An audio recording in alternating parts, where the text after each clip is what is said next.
오늘 우리에게 주신 하나님 말씀은 요한복음 4장 3절로 6절 말씀과 27절로 30절 말씀입니다.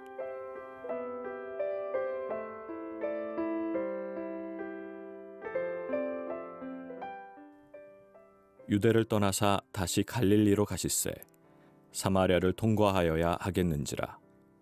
사마리아에 있는 수가라는 동네에 이르시니 야곱이 그 아들 요셉에게 준 땅이 가깝고 거기 또 야곱의 우물이 있더라. 예수께서 길 가시다가 피곤하여 우물 곁에 그대로 앉으시니 때가 6시쯤 되었더라. 이때에 제자들이 돌아와서 예수께서 여자와 말씀하시는 것을 이상히 여겼으나 무엇을 구하시나이까 어찌하여 그와 말씀하시나이까 묻는 자가 없더라. 여자가 물동이를 버려두고 동네에 들어가서 사람들에게 이르되 내가 행한 모든 일을 내게 말한 사람을 와서 보라. 이는 그리스도가 아니냐 하니 그들이 동네에서 나와 예수께로 오더라. 아멘. 수가성 우물가에서 예수님을 만난 유명한 사마리아 여인의 이야기를 나누려고 합니다. 이 여인의 스토리가 얼마나 유명했던지 우리들이 즐겨 부르는 복음송으로도 우리가 노래할 정도입니다. 우물가 여인처럼 난 구했네. 헛되고 헛된 것들을 그때 주님 하신 말씀 내 샘에 와 생수를 마셔라. 오 주님 채우소서 나의 잔을 높이 듭니다.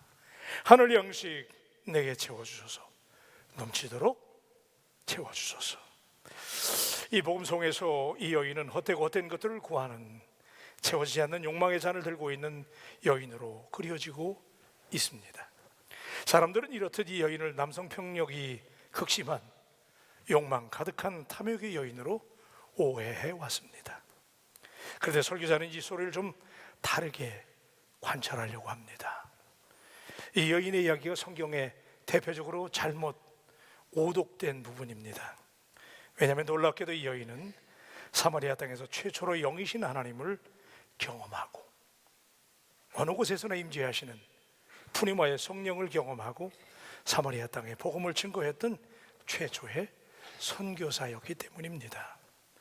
그래서 오늘은 이 여인의 욕망의 음탐한 여인이 아니라 오히려 예수님을 만나서 상처를 치유받고 복음 전도자가 되기까지의 드라마틱한 반전의 스토리를 추적하면서 복음의 증인으로서의 그리스도인의 삶에 대해서 우리가 도전을 받으려고 합니다.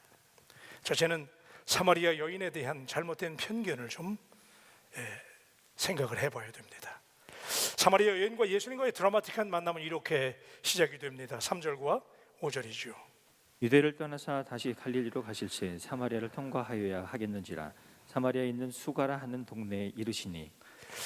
수가, 이 사이칼이라고 하는 수가라는 동네, 예수님이 갈릴리로 가시는데 굳이 사마리아를 통과해서 가야 됐다. He had to pass through Samaria 이렇게 말씀하는데, 그래서 묘하게 긴장을 조성합니다.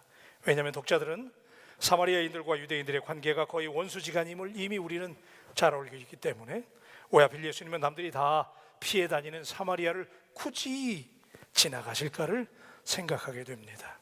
그리고 이 같은 합리적인 추론은 의심은 즉각 유대인 젊은이인 예수님이 당연히 피해 가야만 하는 사마리아 지역을 통과하시는 것은 어떤 의도된 목적을 가지고 그 땅을 통과하시는 것임을 예감할 수 있습니다.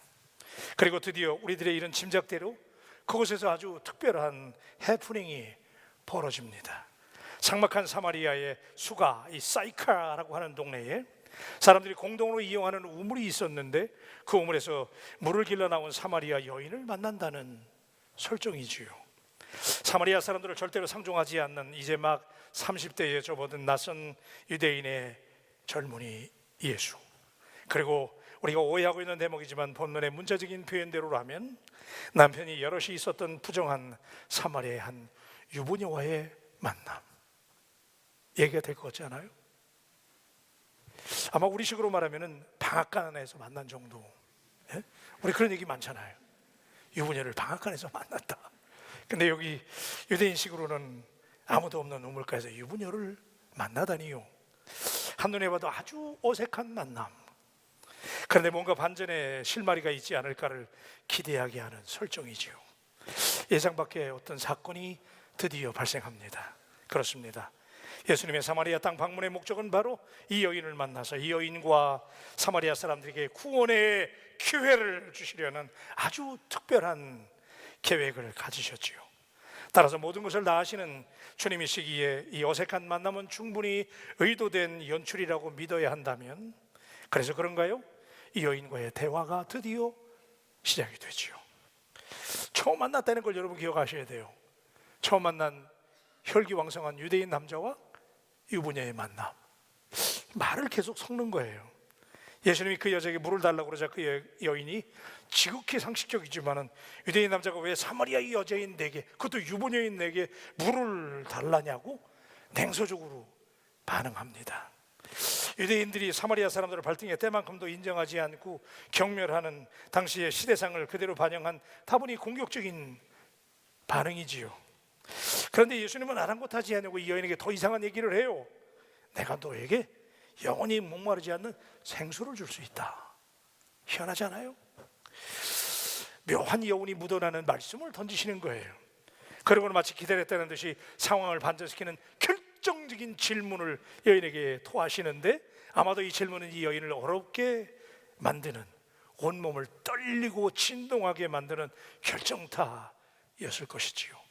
마치 탁월한 복싱 선수가 뒤로 물러나가 잽을 쭉 날리다가 갑자기 상대방이 공격하려고 달려드니까 회심의 펀치를 날리는 것처럼 이 주님의 질문 한 방이 그녀를 휘청이게 만들었어요. 그리고 몇 마디 대화가 급박하게 진행됩니다. 16절로 18절의 말씀. 이르시되 가서 내 남편을 불러오라. 여자가 대답하여 이르되 나는 남편이 없나이다. 예수께서 이르시되 네가 남편이 없다 하는 말이 옳도다. 너에게 남편 5이 있었고 지금 있는 자도 내 남편이 아니니 내 말이 참되도다. 여러분, 이게 무슨 말이에요? 아니, 처음 만난 유대인 남자가 우물가에서 사마리아의 유부녀를 만나서 갑자기 대화하다가 남편을 불러오라니요. 남편 얘기는 바로 이 여인이 골마서 문드러진 상처의 핵심이었습니다. 지금까지 숨겨왔던 그 상처의 응어리를 우물가에서 처음 만난 유대인 젊은이가 꿰뚫어오면서 그녀의 폐부를 찔렀습니다. 이렇듯 예수님은 우리의 모든 아픔을 알고 계시는, 섬세한, 다 아시는 주님이신 줄로 믿습니다. 오늘 여러분이 가지고 온 문제, 여러분이 숨기고 있는 아픔도 예수님 다 아시지요. 아마도 그녀는 이 말을 듣고 휘청 흔들렸을 것입니다. 숨기고 싶은 약점이었는데 어떻게 이분이 알 수 있단 말인가? 여러분은 이 여인의 충격을 이해할 수 있나요? 감추고 있는 과거, 그렇잖아요. 이 과거 어마어마한 과거잖아요. 그런데 처음 만난 사람이 내 역점을 다 알고 있다면 그녀는 얼어붙었습니다. 그리고 꽁꽁 감추었던 응어리진 상처를 다 알고 있는 이 젊은이는 도대체 누구란 말인가? 작두타는 무당인가? 용하다는 점쟁이일까? 별별 생각이 다 스치는 거죠. 그녀는 이 젊은이의 정체가 대단히 궁금해졌어요. 그리고는 금방 어떤 알 수 없는 힘에 압도되어서 대화가 계속되면 될수록 그녀는 그 대화 속에 빠져들고 말지요. 19절에 이렇게 고백하게 됩니다. 여자가 이르되 주여 내가 보니 선지자로소이다. I can see that you are a prophet. 듣고 보니 당신 예언자군요. 그리고 그 말에 완전히 사로잡히죠. 그렇죠? 이 여인이 남편이 5이나 있었고 지금도 다른 남자와 살고 있다고 하는 예리한 지적을 주님은 다 알고 계시고 지적하시는데, 그리고 그녀는 자신의 숨겨진 과거를 훤히 들여다보는 이 유대인 젊은이로부터는 강렬한 에너지를 느끼고 이 젊은이 예수님에게 감전되고 압도되기 시작하지요. 그리고 단 한마디도 실문하거나 책망하지 않고 또 묻지도 따지지도 않고 자신의 상처를 조용히 공감하시는 예수님을 대하면서 그녀의 마음이 자기도 모르게 녹아내려요. 마음의 빗장이 눈 녹듯 녹아내렸습니다. 그리고 주목할 만한 인생의 반전의 문을 드디어 열게 됩니다.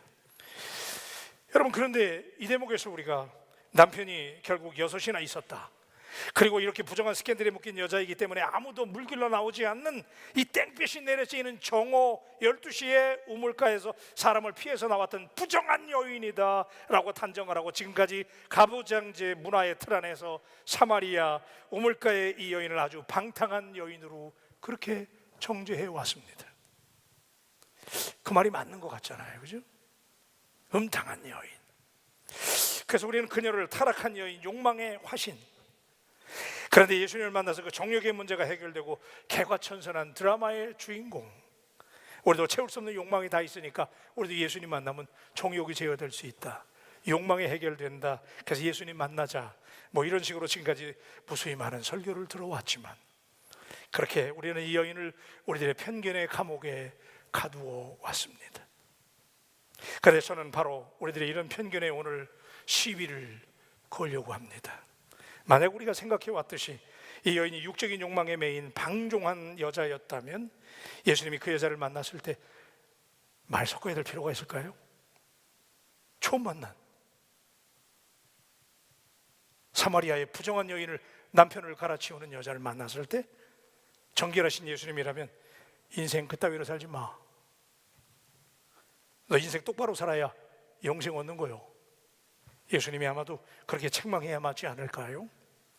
현장에서 가늠한 여인에게 조용히 땅바닥에 글자를 적으시면서 엄중히 권고하셨던 더러움과 함께할 수 없는 주님이셨다면, 하물며 남편을 5이나 교체하고 지금은 또 다른 남자와 살고 있는 음탕한 유부녀라? 더 말할 필요 없잖아요. 예수님 아마 분노를 품으셨을 거예요. 그렇죠? 예수님도 가끔 화내셨습니다. 예수님 분노를 품으시고 이 독사의 계집아, 이 부정한 여자야, 회개하라, 천국에 가까이 왔느니라. 너는 나를 넘어지게 하는 자로다. 이 우물가에서 나를 꼬드기지 마라. 사단아 물러가라 그랬을 거예요. 그래야 맞는다고 생각하면 좀 반응을 보여주셔야지 여러분들. 그랬을 거예요, 그죠? 떠나가라 정도 외쳤어야 되는 거 아니에요? 그런데 아무리 본문의 여백을 살펴도 그렇게 그녀를 책망하거나 무시하는 표현을 찾아볼 수가 없어요. 왜 그랬을까요? 점입가경인 것은 오히려 예수님은 이 부정한 여인을 책망하기보다는 처음 만났는데 장시간, 지금 처음 만났잖아요 오늘. 근데 유부녀하고 장시간 말을 섞으면서 더 놀라운 것은 우리가 알까 모를까 하는 얘기들을 계속해요. 신학적인 대화를, 꽤 깊이 있는 대화까지도 이어가세요. 도대체 예수님 지금 이 부정한 여인하고 뭐 하는 거예요? 13절과 14절입니다. 예수께서 대답하여 이르시되 이 물을 마시는 자마다 다시 목마르려니와 내가 주는 물을 마시는 자는 영원히 목마르지 아니하리니 내가 주는 물은 그 속에서 영생하도록 솟아나는 샘물이 되리라. 여러분 이거 놀랍지 않아요?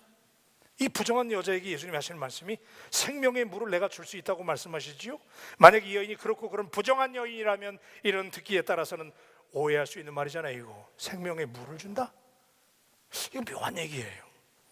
여러분 이 정도 상황이 진전되고 있는데도 그래도 이 여인이 정욕에 굶주리는 부정한 여인이라는 편견을 계속 우리가 붙잡아야 될까요? 적어도 이 여인이 부정한 여인, 욕망의 화신, 바람난 여인이라는 세간의 오해를 무색해 하는 흔적들은 오늘 본문의 곳곳에 배어 있습니다. 본문이 포함된 요한복음 4장에 묘사되고 있는 요한의 진술을 관찰해 보면 이 여인은 모든 이스라엘 백성들이 존경하고 따르는 믿음의 선조 야곱을 자기의 조상이라고 그래요. 이 여인은 모든 이스라엘 백성들이 알고 있는 야곱을 존경하고 그리고 예배에 관심이 많아요. 그죠? 여기 본문에 쭉 나옵니다. 예배에 대해 관심을 보이죠? 그리고 낯선 유대인 젊은이 예수님과 깊이 있는 대화를, 이 신학적인 대화를, 예배에 대한 얘기를 계속하면서 계속 대화를 이끌고 나가는 대담함도 보여주고 있어요. 24절의 결정적인 이야기.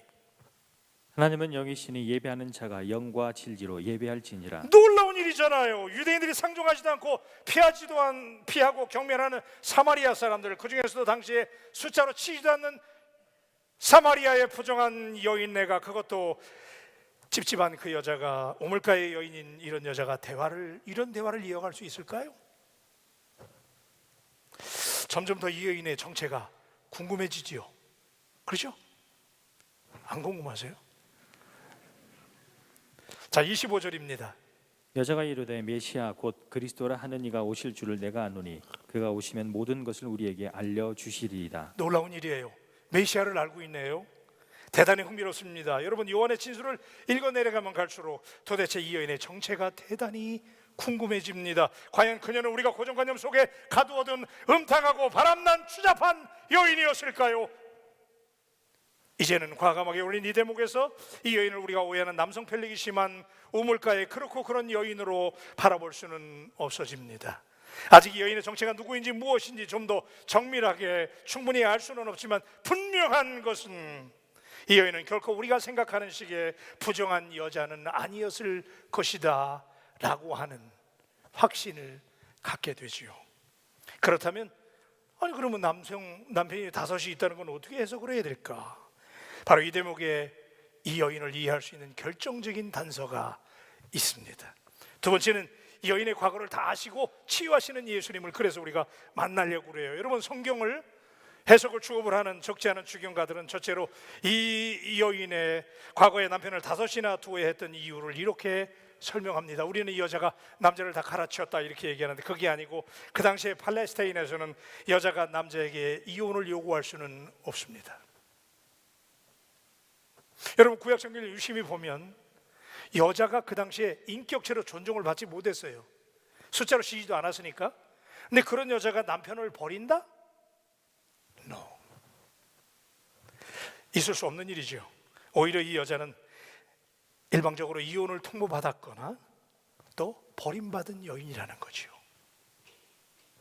그 당시에 남자들이 여자에게 일방적으로 이혼을 통보하고 여자를 버리는 일이 흔했기 때문에, 따라서 이 여인이 욕망 때문에 남편을 여러 명 바꾼 것이 아니라 이 여인은 오히려 버림을 받았거나 사별한 것으로 봐야 되는 것입니다. 그 중에서 유력한 설명은 그 당시에 가부장제 사회에서 형사 취소혼이라고 하는 제도가 있었는데, 이 제도가 어떤 제도이냐? 예컨대 옛부터 유대인들을 포함해서 고대 근동 지방의 부족들은 형이 죽으면 재산이 있잖아요. 그러면 그 재산을 보호하기 위해서 형수가 그 재산을 다 가져가는 것을 막기 위해서 어떻게 했냐면 시동생들이 형수를 아내로 맞아들였습니다. 그게 형사 취소혼이지요. 그러니까 이 가련한 여인은 여인 스스로가 남자를 갈아치운 것이 아니고 이혼을 선언한 것이 아니고 5 형제가 있는 집안으로 시집을 갔는데 남편이 어떤 일로 죽게 되면서 계속해서 그 형제들이 형수를 아내로 취했을 가능성이 높다는 것입니다. 적어도 그 당시에 강력한 가부장제 사회인 것을 감안한다면 인권 존중조차 제대로 받지 못하는 여인네가 5번씩이나 남편에게 당당하게 이혼을 요구할 수는 없습니다. 간음을 하게 되면 그때 어떻게 했어요? 돌에 맞아 죽었잖아요. 그러니까 이런 걸 참고한다면 이 여인은, 바람난 여인은 더더욱 아니었다는 것이죠. 또 하나의 가능성은, 여러분, 남편이 죽었다는 걸 가정하면 그 당시에 로마의 위협이 계속이 됐고 수시로 전쟁을 할 때란 말이에요. 크고 작은 전쟁이 있었기 때문에 당시의 불안정한 정황을 이해한다면 이 여인의 남편들이 급조된 군대에 징집이 돼서 싸움터로 나갔던 거예요. 싸움이 흔히 있었으니까. 그래서 싸움터에 끌려 나갔는데 남편이 생사를 알 수 없게 된 것이지요. 그러니까 당시에 흔했던 전쟁으로 남편을 잃어야만 했던 아주 가련한 여인을 상징하는 것입니다. 이 여인이 결국 바람둥이가 아니었어요. 자, 두 번째, 여러분, 예수님께서 사마리아 성에 그녀를 만난 시간이 오늘 제 6시쯤이라고 그러는 시제에 대해서도 우리가 한번 의심을 해봐야 돼요. 자, 본문 4장 6절입니다. 거기 또 야곱의 우물이 있더라. 예수께서 길 가시다가 피곤하여 우물 곁에 그대로 앉으시니 때가 6시쯤 되었더라. 자, 여러분, 6시쯤 만났다 그랬잖아요. 그래서 이것 때문에 이제 우리 오해를 하는데, 여러분, 요한복음의 시간 체계가 공간복음하고 달라요. 그래서 마태, 마가, 누가복음하고 이 공간복음하고 요한복음이 시간이 달라요. 그러니까 공간복음에서는 유대인들의 시간을 사용하는 거예요. 그래서 해가 뜨는 시간이 0시예요. 0시. 따라서 0시. 그 해가 뜨는 시간이 0시인데, 그러니까 지금 6시쯤이라고 그랬으니까 우리가 오해하는 대목은 해가 몇 시쯤 떠요? 대개 6시쯤 뜨잖아요. 그러면 플러스 6시니까. 그래서 몇 시쯤? 12시에 우물가에 나왔다고 하는 이해를 우리가 하는 거예요. 그런데 여러분, 그 오해입니다. 요한복음은 유대인들의 시간을 쓰지 않아요. 요한복음은 로마식 시간을 쓰는데 로마식 시간은 몇 시냐면 우리하고 똑같아. 그 당시 로마가 세계 최강 국가니까 그 시간을 지금 우리가 쓰고 있는 거야. 그러니까 로마 시간은 6시면 그냥 6시인 거야. 공감이 되시면 이렇게 끄덕거리는 겁니다. 그래서 자 6시에 6시쯤 되었더라. 그러니까 이제 우리에게 이게 아침이냐 저녁이냐만 구분하면 되는 거예요. 자, 예수님께서 지금 길을 가다가 피곤하셔가지고 제자들이 먹을 것을 구하러 갔기 때문에 지금 예수님 6시쯤 되었다라는 시간은 아침일까요? 저녁일까요? 저녁이지요. 이제 여러분의 궁금증이 해소되시지요? 이 여인이 물을 길러 나온 시간은 땡볕이 내려쬐이는 사람을 피하려고 나오는 시간이 아니고 정상적으로 6시에 이 여인은 저녁밥을 지을 때 6시에 물을 뜨러 나온 거예요. 사람을 피할 이유가 없었던 거예요. 아니 어쩌면 남편을 여럿 잃었기 때문에 그 상처 때문에 피할 수는 있었겠지만 그것 때문에 한낮에 물을 길러 나올 여인은 아니었다는 거예요. 저녁 6시에 물을 길러 나왔어. 그런데 또 여러분 우리가 또 하나 합리적인 의심이 가능한 것은 사마리아 이 부정한 여인이기 때문에 동네 사람이 왕따를 시켰다. 그 여인도 사람들이 두려워서 동네 주민들과 접촉을 꺼린다라고 하는 그동안의 우리들의 편견에 대해서도 생각을 해보자는 거예요. 여러분 이 여인이 예수님 말씀 들었잖아요. 그래서 예수님의 말씀을 청취한 다음에 은혜 받고 이분이 하나님의 아들이며 그리스도라는 사실을 확신해요. 믿습니까? 예수님과 대화하면서 예수님 만나잖아요. 그래서 이분이 주님이시구나라는 걸 깨닫고 그래서 그녀가 물동이를 버려두고 동네로 들어가서 사람들에게 소리칩니다. 나와보라는 거예요. 내가 메시아를 만났다는 거죠. 그래서 28절로 30절을 보십시다. 여자가 물동이를 버려두고 동네로 들어가서 사람들에게 이르되 내가 행한 모든 일을 내게 말한 사람을 와서 보라. 이는 그리스도가 아니냐 하니 그들이 동네에서 나와 예수께로 오더라. 아멘.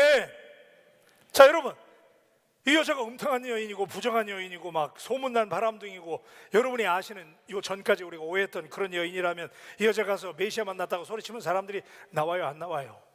안 나와야 되죠. 이 여자가 또 괜찮은 남자 잡았나 보다 그럴 거 아니야. 예? 그러지 않았잖아요. 그죠? 그러니까 동네 사람들이 메시아가 오셨다라는 얘기를 듣고 동네 사람들이 나왔다고 그랬잖아요. 그리스도가 아니냐? 이 여인이 물동이를 던지고 나가서 외쳤을 때 사람들이 예수께 왔다는 것이지요. 그러니까 사람들이 비난하거나 정죄하거나 왕따시켜야 될 여인이 아닌데 이 여인의 얘기를 듣고 사람들이 몰려 나왔다는 것은 이 여인과 동네 사람들과 아무런 인간관계의 문제가 없었다는 것이지요.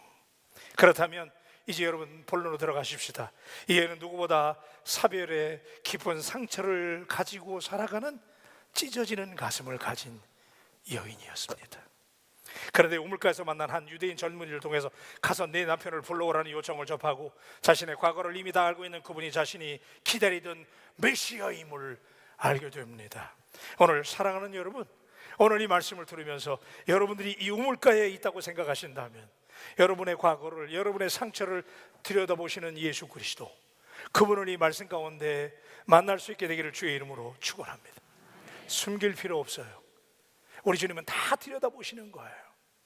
이 여인의 모든 과거를 아셨어요. 사마리아인이라는 처절한 소외감, 게다가 남편을 5번씩이나 잃어했던 기구한 운명의 상처가 영이신 하나님, 따라하십시다. 영이신 하나님. 그래, 우리 하나님이 영이시잖아요, 그죠?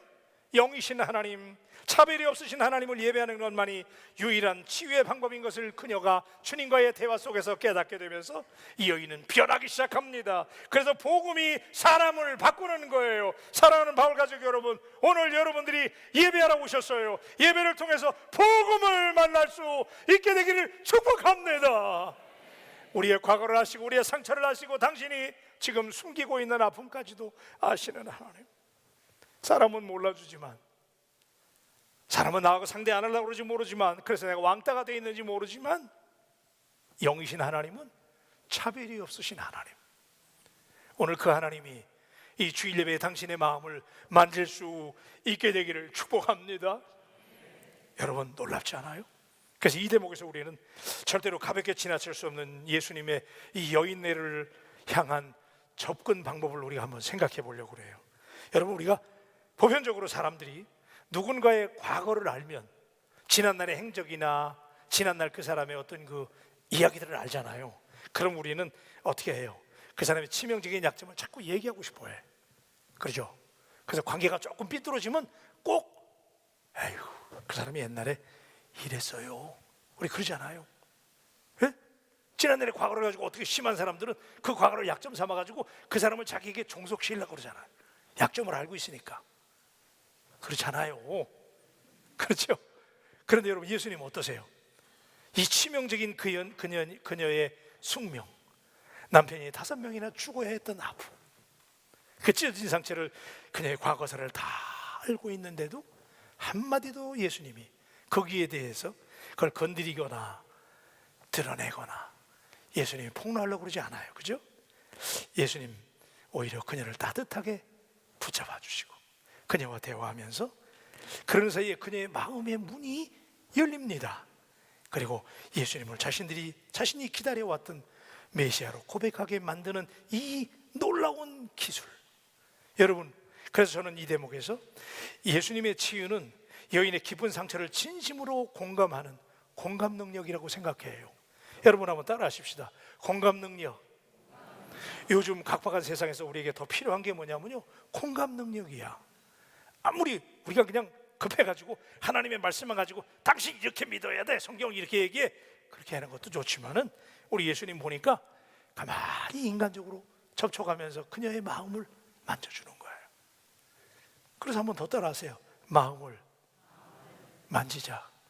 그래요. 여러분, 그래서 우리가 공감이라고 그럴 때 그 공감은 엠패시라는 사전적인 의미, 이 엠패시 한다, 공감한다는 것은 남의 감정이나 의견이나 주장 따위에 대해서 나도 그렇다고.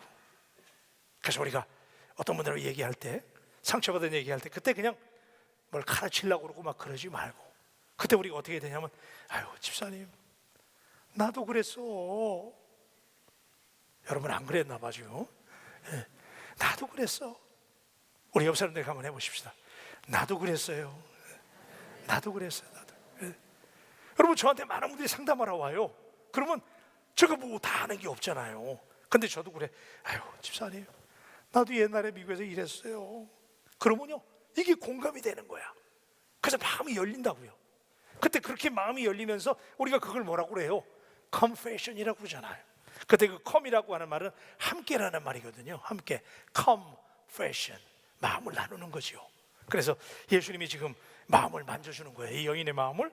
사회학자들도 역사상 가장 뛰어난 공감 능력을 보인 분이 바로 예수님이라고 그래요. 오늘 우리 예수님은 공감 능력이 탁월한 분이에요. 성경에 의하면 예수님은 죽은 나사로 앞에, 그의 무덤 앞에 가서 눈물을 흘렸고, 그죠? 탄식하셨고, 죽은 아들을 보고 괴로워하는 과부를 보고 안타깝게 생각했고, 인간의 몸을 입고 오시기까지 우리와 같아지려고 하신 분.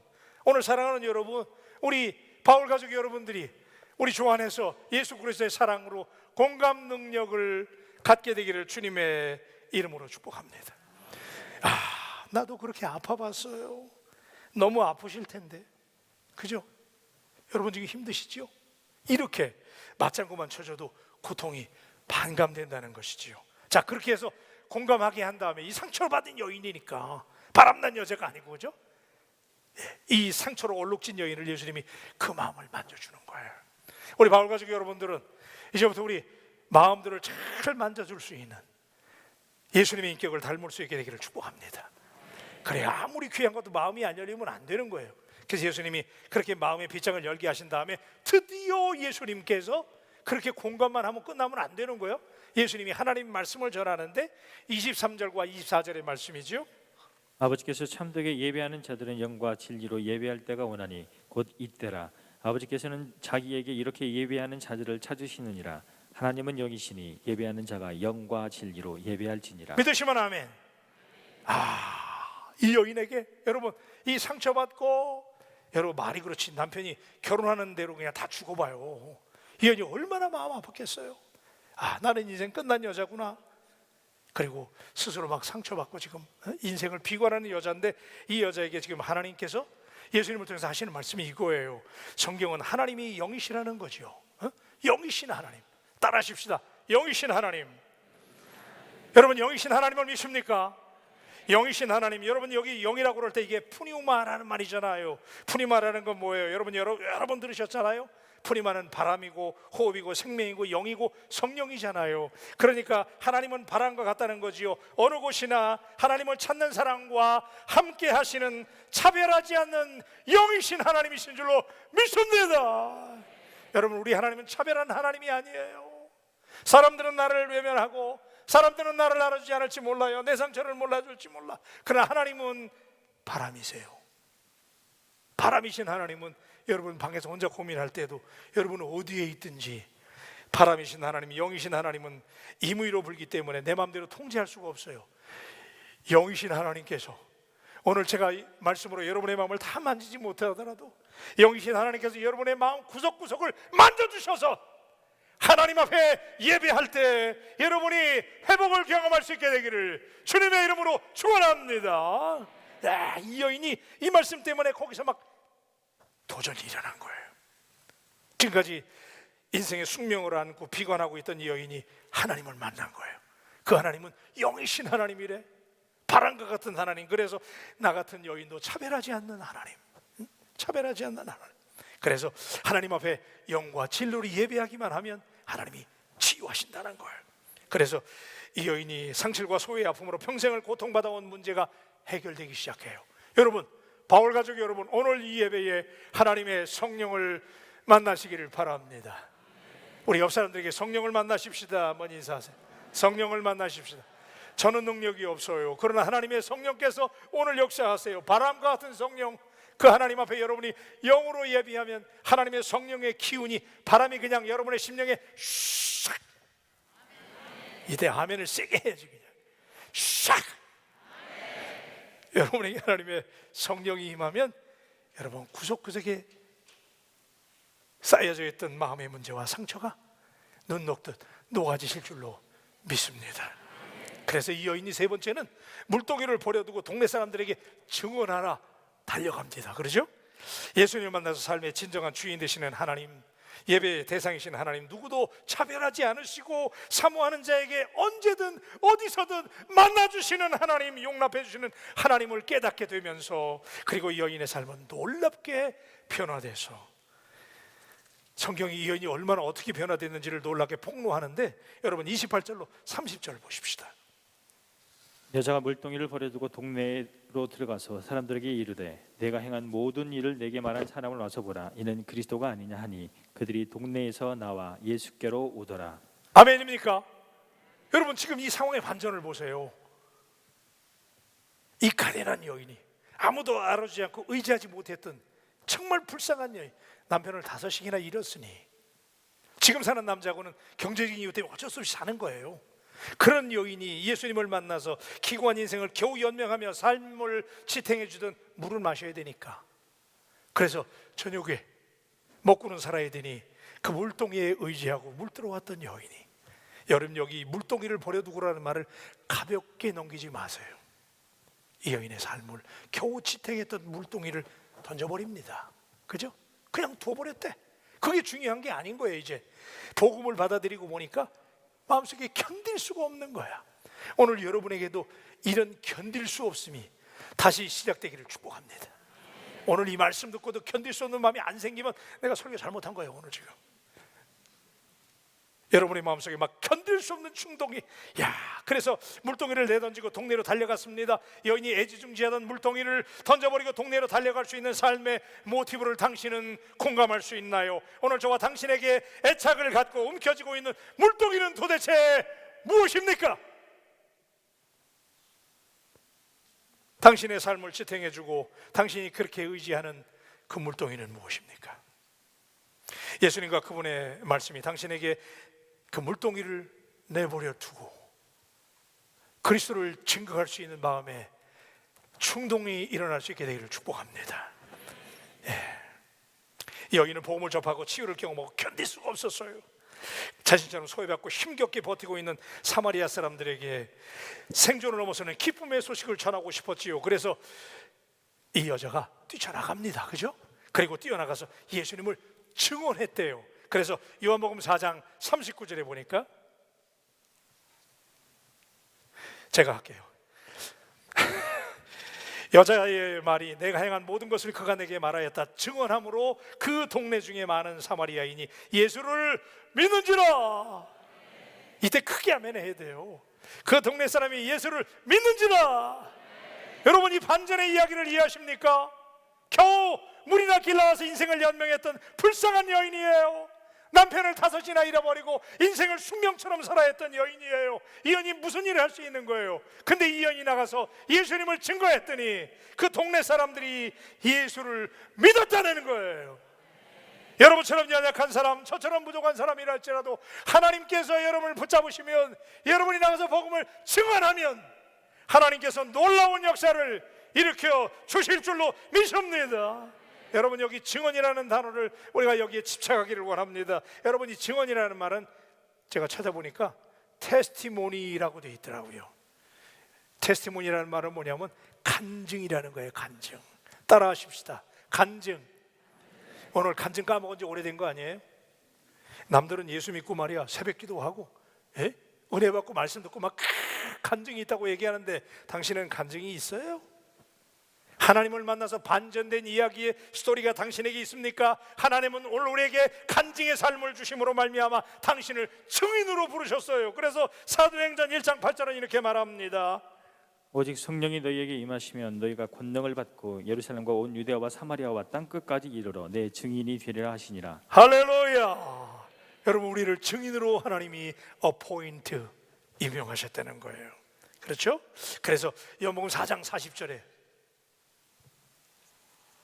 사마리아인들이 예수께 와서 자기들과 함께 유하시기를 청하니 거기서 이틀을 유하심에. 여러분, 성경에 보면 예수님께서, 우리가 신약 성경을 보면 예수님이 어디 가다가 유하셨다 그러거든요. 어디 가서 유하셨다. 이걸 stayed in 그래요. 거기 머무셨다. stayed in somewhere. 어떤 장소에 가서 예수님이 머무셨다라고 하는 표현은 어떤 표현이냐면 그곳이 구원을 받았다라는 거예요. 그냥 머물렀다, 우리말로 그냥 문자로 stayed in somewhere 이게 아니고 예수님이 어디 가서 머물렀다 이 말은 뭐냐면 그곳이 구원을 받았다는 거예요. 여러분, 지금 어디가 구원받은 거예요? 사마리아가 구원을 받았다는 얘기잖아요. 사마리아가 어떤 땅이에요?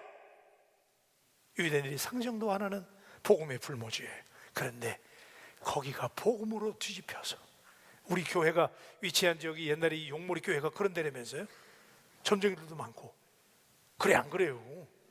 내가 와서 배웠는데 여러분들 모르나 봐. 그런 동네잖아. 그런데 우리 바울교회가 돌아가지고 얘가 그냥 이 동네가 완전히 싹, 이럴 때 아멘 하려니까 진짜 싹 바뀐 줄로 믿습니다. 우리 교회가 그런 역사의 주인공이잖아요. 여러분, 사마리아가 뒤집어졌어요.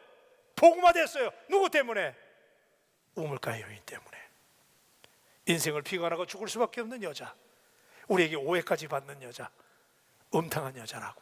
근데 음탕한 여자 아닌 거 이제 해결되셨죠? 이 여자가 사마리아 최초의 미셔너리예요.